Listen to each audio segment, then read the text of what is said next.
Hello, everybody.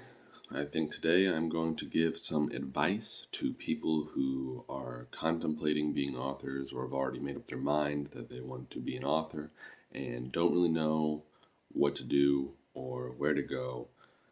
For those of you who don't know, I am Tyler F.M. I am the author of the fantasy series Glorybound. The first book is currently available for pre-backing over on BackerKit.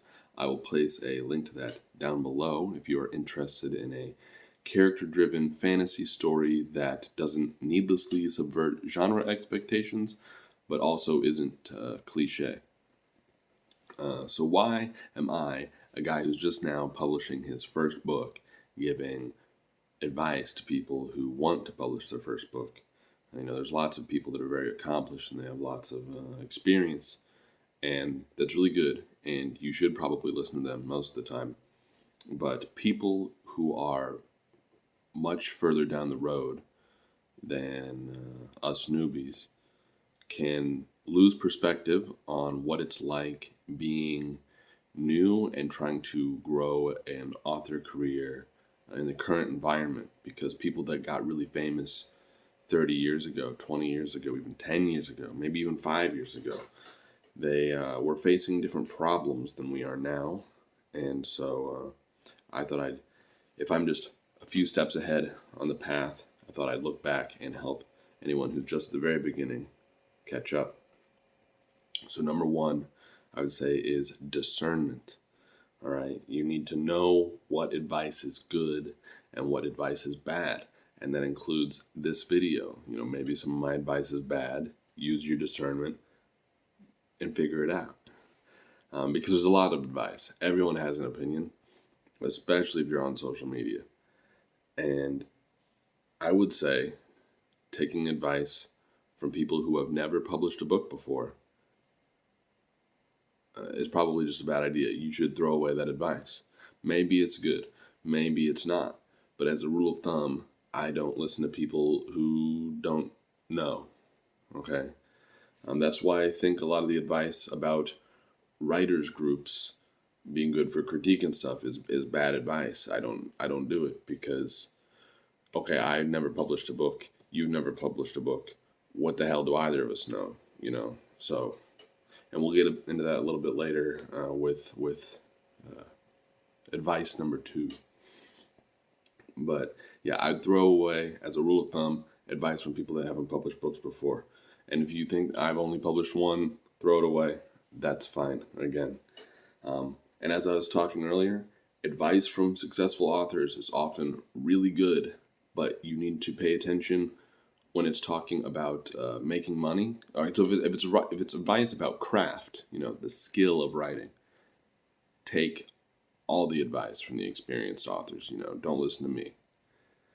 If it's advice for making money, making it big, growing the audience from scratch, from a guy or a gal that got famous 30 years ago, probably want to go find someone else. Advice number 2 is going to be to get an editor. And this one comes with a little bit of a caveat. If you're going to sell your book, if it's up for free on Royal Road or whatever, who cares? It's a free product. Do whatever you want. If you are going to ask people to pay money, you need to invest your money to make a high quality product, the best product it can possibly be. Otherwise, you're doing your readers a disservice. And reputation is really important. If people buy your book, they invest in your book, and it's very poorly edited, like you did it and you didn't have anyone else look at it, and it's messed up, they're not going to come back for book 2. And the word of mouth, which is crucial for books, is not going to work in your favor. And you need to be honest with yourself, because a lot of people say, oh, I don't care about money, I'm just writing for me, And I think a lot of times they're either virtue signaling or they're coping. They're either virtue signaling in that, oh, writing is an art. How could I care about money? or they're coping because they think that their writing is too bad to ask money for. And the first group is half right, because writing is an art, but books are also a business. And so you have to balance those two things, Take a page out of the book of all the artists on X. There's a trillion artists on X, and they're totally fine charging money. They're doing art, visual art, and they're charging money, a lot of money, a lot of the time. It can be both. So again, you need to exercise, number one, discernment with an editor. Not all editors are good. So you're going to have to find an editor, look at other books they've edited. What do the reviews say? Are the reviews good or bad? Are people complaining about the editing? Because maybe they're a good editor, but the author was, not that great, but they paid a lot of money. And I don't know how that works. Maybe if the author's really bad and they go to an editor, they're going to say, don't publish this. We got to start over. I don't know. But make sure that the books are getting good reviews that the editor is editing, and you should be okay. Advice number 3 is going to be, don't rush. People aren't going anywhere, all right? Especially if you haven't written your first book yet. You could argue that once you have a book or two out, people are waiting for the next one, especially if you're writing a series like me, when's book 2, when's book 3, we've been waiting a year, we've been waiting 2 years, however long it's been, and that can put a lot of pressure on a writer.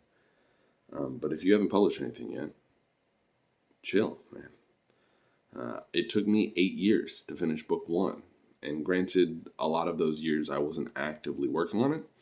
I've been actively working on it for 1 year, but the original idea I had all the way back in 2018, and a lot of those core elements are still there, but a lot of that has changed over time as I've developed as a person, because I'm only 26, so I was 18 when I first had the idea, and there's a lot of personal development that goes on between 18 and 26. So while the core aesthetic elements are still there, a lot of the messaging and the real core of the story is kind of changed along with me, and so I'm happy it took me 8 years, really. And now, obviously, I've got book 1, things are going to be pumping out much quicker rate. My goal is to do at least 1 book a year. So people also say literacy rates are going down, yada yada, the market for books is shrinking, but that's kind of nonsense, because, okay, yes, literacy rates are going down, 60% of Americans read at a 4th grade level. There's, 300 million Americans? Even if only 40% of them read at above a 4th grade level, that's over 100 million people. That's more than enough to sustain your authorship, your author career. Number 4 is going to be the inversion of number 3, which is no endless revision. Okay, I see a lot of authors, new authors especially, over on X, that they are on revision 111, and they've been revising this book for 16 years, editing, tweaking every single little word to make sure it's perfect. But perfect doesn't exist. There will always be a critique to be made, and ultimately this is a mental block. I think a lot of the time that is, people are insecure at their work. They always want to say it's not done yet. And so they are having an excuse to always put off actually putting their work out there. So don't do that. Just put in the work that needs to be done. Write the book. Do a revision, at least 1. Hire an editor. Send it to the editor. Work with them. Go through it again. Sweep it at least 1 or 2 more times for typos and weird wording, and then call it a day. We don't need to sit here and tweak every single little detail over and over again. You're not going to get anywhere that way. So the final bit of advice I have is on the publisher question. This is ultimately going to depend a lot on the individual.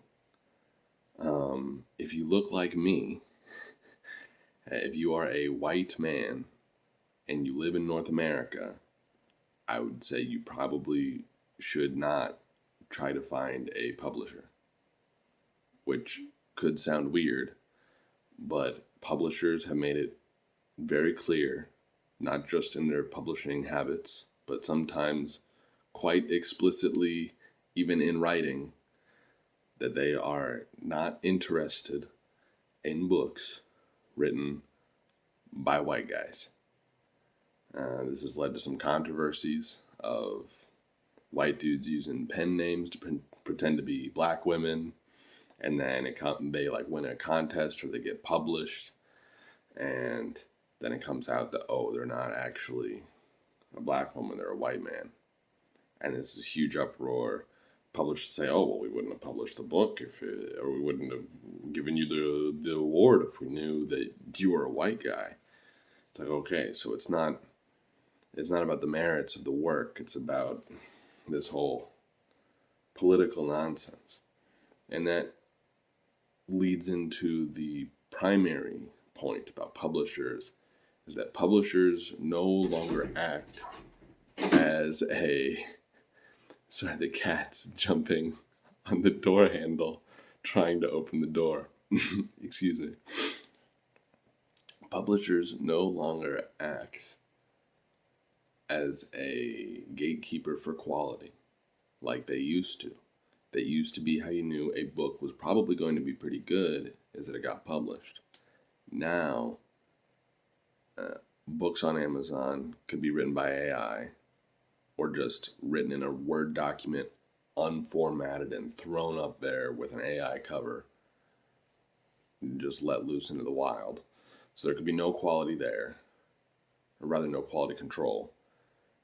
And B, the publishers will publish whatever so long as it fits a certain agenda.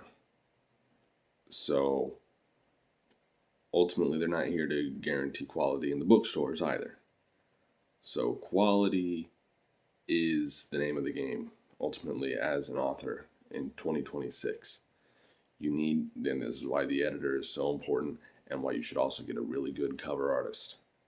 Because these two things will signal quality, effort, and actually caring about putting out the best possible book that you can. Publishers also will not advertise for you. They will not build an audience for you. They will require you to do all of that on your own, which you have to do as an indie author anyway. And the only even debatable upside, and it's only really an upside if you're only ever going to publish one book, is that you can get several $1,000s as an advance up front. The way publishers work, basically, is that if they want to publish your book, they will give you several $1,000s, depending. If you're a new author, it's probably going to be $5,000, maybe a bit more. And then they will start printing your book, and you will probably not make back that amount of money in book sales, which is good short term because you made more money than you would have just through book sales. But if you don't make that money back, you don't make any commission off of your books. And worse, that publisher probably won't take any of your books anymore. So again, if you're a one and done kind of author, which if you care about actually being an author and building up the skill of writing, that's probably not you, then I think the choice is pretty obvious. So that's the advice I have for people wanting to get into writing or being authors in 2026. Again, I've got my own debut novel releasing, Glorybound, Tyranny of Stone. You can pick it up at BackerKit right now. We have some exclusive perks for people that are backing early. We have a prequel short story that will never be for sale ever again. It is exclusive to this campaign for all time. Additionally, one of our stretch goals is an audiobook, and anyone who purchases a paperback copy or upgraded level from there will receive the audiobook for free if we can hit that goal. Thank you everybody for watching. I hope you check out that link down below. Make sure to hit subscribe. I'm going to be uploading some more of these kind of chatting videos along with the typical lore stuff I usually do for Glorybound. And I hope to see you all there. Have a good one.